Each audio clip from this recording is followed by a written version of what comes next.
Closer to home, this last week delivered a long-anticipated state Supreme Court decision on education funding. Yet again, the ball is now in the legislature's court, but leading State House Republicans are saying that putting this ruling into practice isn't going to have the results that people think. I'm shocked that the majority opinion just ignored the buckets of money that we send back to property poor towns. They said that the important number is just the adequacy portion, just that line item.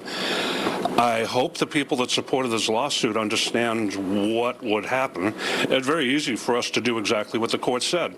End differentiated aid, and we'll increase the adequacy to $7,300. I hope everybody in Claremont and Manchester is getting their calculators out right now, and they might throw up a little when they see the result. They are not going to get more money this way. There is a bill that's retained in committee right now, filed by Representative Sweeney and myself, that would do exactly what the court is telling us to do. Moving that money from the left pocket to the right pocket. Instead of a local property tax, it would be now called a state property tax. Same tax, same people paying it, but one would be in alleged compliance with what the court wants.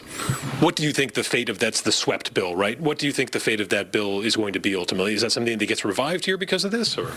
Look, I think hopefully when people actually think about this and what it means for the tax payments to be moved from one pocket to the other, that they may focus their attention instead of playing this game of shuffling money around to actually reducing costs.